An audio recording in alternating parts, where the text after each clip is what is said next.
not, it is complex.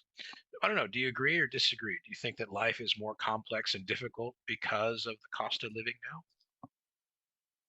Yeah, Okay, especially in your country, right? I mean, the argument here is pretty direct. The fact that young people do have to rely on their families, especially when buying a house, because the house price in China is extraordinary. It's expensive just even to buy a small flat in a high-rise building somewhere, even in a second or yeah, third tier city, right? especially in Shenzhen. Yeah, yeah. In Shenzhen, it's probably enormous as far as the cost is concerned to pay the deposit and the mortgage, and then I think you have to pay a lot of money up front to begin with anyway, and to secure the property.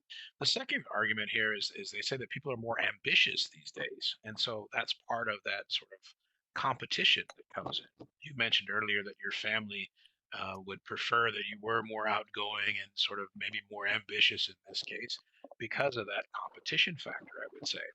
The fact that you have to some time get to a point where you're either working full time or you're an entrepreneur. And so not only do you have to sort of pay back, it's kind of expected that you sort of pay back into the family and take care of them as they get older and so forth. So for these two reasons, he's kind of saying it's one of the reasons why people are more dependent on each other is because of the economics, right? It really comes down to sort of that main point. Okay, good. Let's look at the counterpoint here, since this is a discursive essay. And so, would you tell me about however? However, I will agree with those who believe that people are more independent these days. In most countries, families have become smaller and more dispersed, which Dispersed. means uh, Dispersed. dispersed, Good. which means that people cannot count on relatives as much as they used to. We also have more freedom to travel and live far away from our hometowns.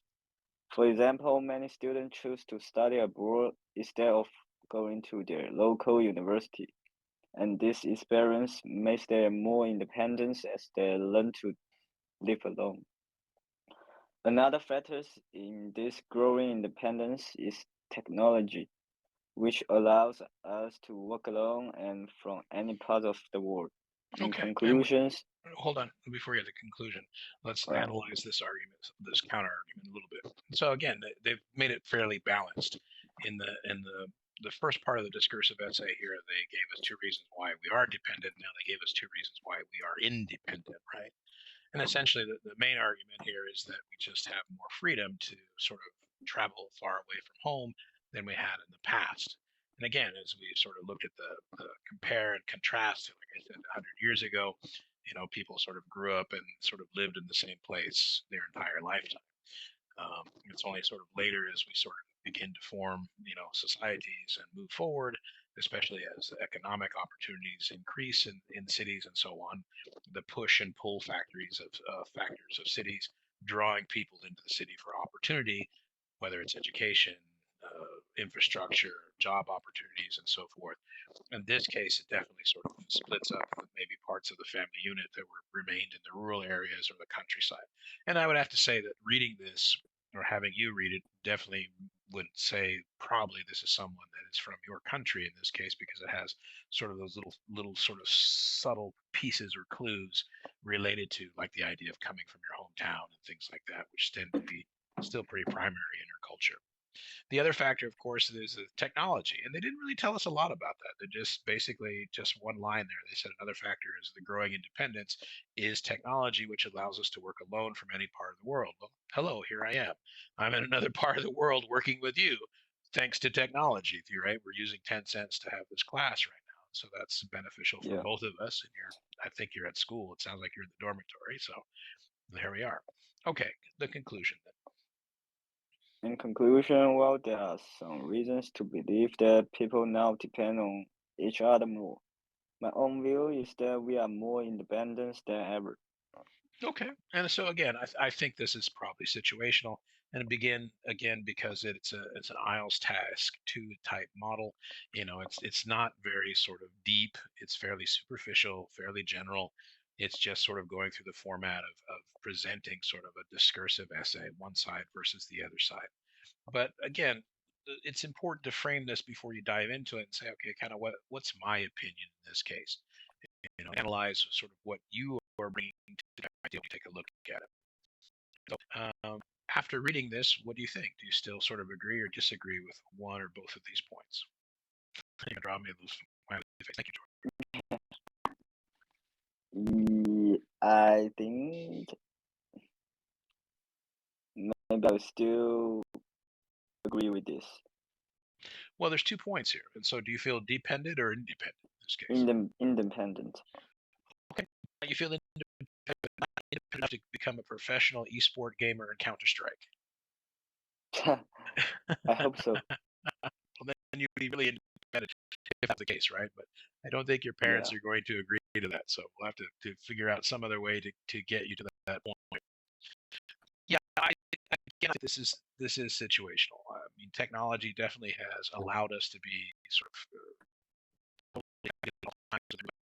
sometimes we're somewhat disconnected to those in the immediacy or even those around us. And so we come back to sort of all the lesson today, going from sort of the difference between crime and behavior and socialization and so on.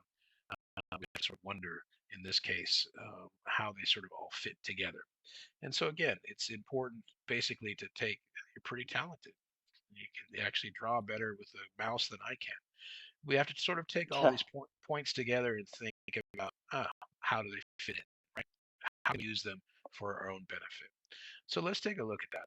Let me cancel this out before you get too silly. Oh, you're adding colors and everything. Very creative. You should send me more drawings if that's the case. So let's put things back I'm into drawing the motif. Okay, great. Like the So yellow shirt.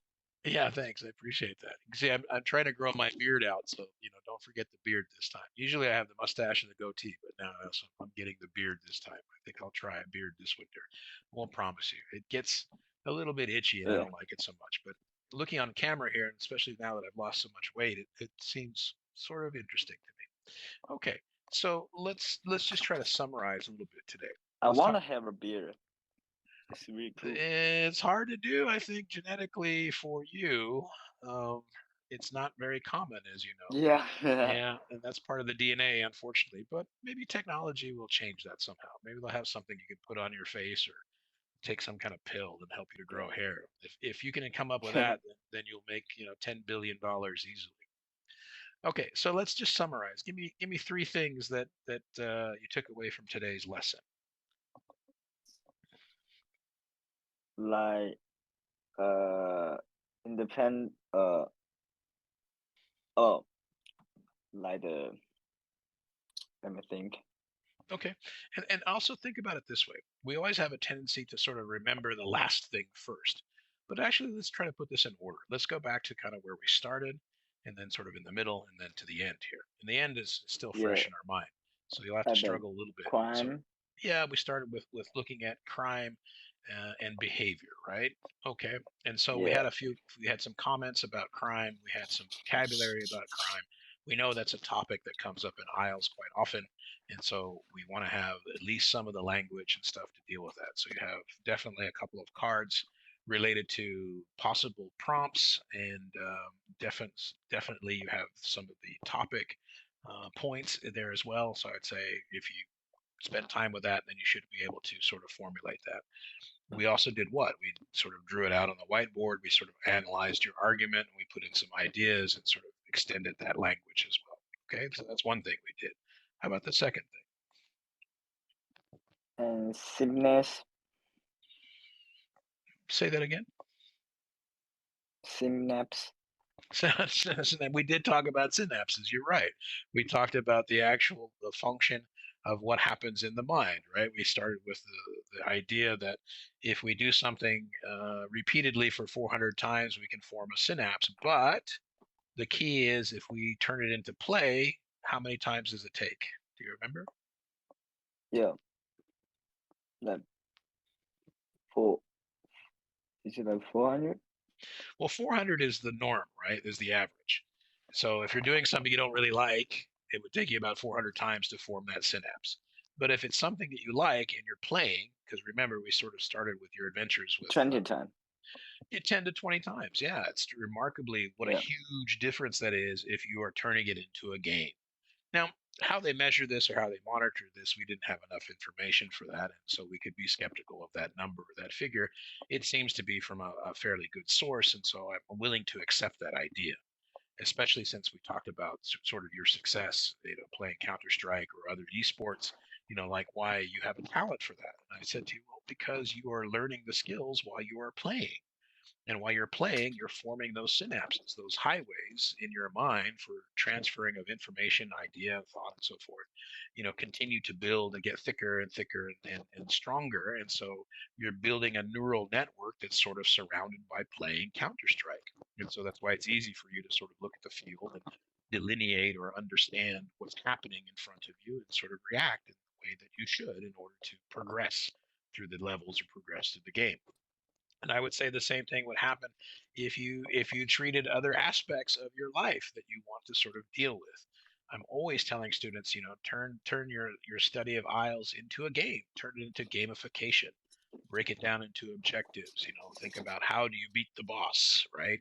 In this case, the examiner is the boss at the end of the level for the speaking test. The boss is the end of the level for the writing, listening, and so forth. And so, how do we sort of manage that in a way that can be somewhat entertaining? So that way you don't have to do it 400 times. You can try to minimize that by turning it into a game. Excellent. Okay, the last sort of idea that we had here was People are getting more independence or dependence. yeah, exactly. And we said that was based on a couple of different reasons, right? So what were the arguments for the dependence? There was two, and there was two arguments for the independence. Do you remember what they were? Like people getting ambitious and the technology and economies are getting higher. Okay, that was part of it, right? So the ambition and the technology, was that for the dependence or for the independence? Independent. Yeah, exactly. We think that people are becoming more independent because they are ambitious. And so that forces them to move away from their families or move away from homes, go overseas, whatever, and use technology so they can work from any place in the world in this case. To be dependent, we'd say, is also part of the economics. And maybe if they're not overly ambitious, then they're willing to sort of depend on their family and so forth. And so they sort of stay closer to home in this case. So what do you think? Are you dependent or independent in this case? In this case, Currently? yeah, half half. So half half. All right. So Mao Mao Hu Hu, 50-50 in this case. Yeah, well, I mean, obviously I think if you're a Chinese student, you're probably dependent for the most part.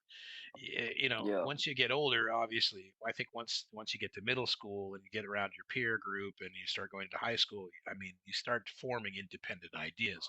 But it's difficult. It's a challenge because you're solely dependent on your family to support you even as you go to the university until you get to the point where you can sort of have either your own money besides pocket money that's given to you for, spring new year or something like that. How do you find that independence? And so that's where that ambition comes from. And I think that's one of the things that the families are always trying to push onto the students and so forth. Even for Yeah. myself at my age, I mean, there's still a certain amount of dependence that I have in my relationships as well. I think it's part of being, a person in this day and age is that you cannot be solely completely independent unless you're just ultimately an extremely wealthy person, and that's not in the cards for us right now. And so we have to think about other ways to sort of use our EQ, as you said, our emotional quotient, as opposed to our IQ or intelligence, to find a way to navigate that. And for you, if it's half half, maybe that's satisfactory for you. I mean, Yeah. obviously, you still get to go to Changsha and you get to go to your esport tout competition over the holiday, and maybe you'll try it again if you're not too nervous. If that's the case, and if so, I wish you good luck. Yeah. I have not gotten a schedule from the school, but I will contact them. I'm assuming that we have class probably on Thursday, but I shouldn't assume things because I never know how that works out. So All I'm right. sure they'll let us know. If that's the case, I'll see you then. If not, then I'll see you later. Okay. Cheers, George. Thank you. Yeah. See you. Bye.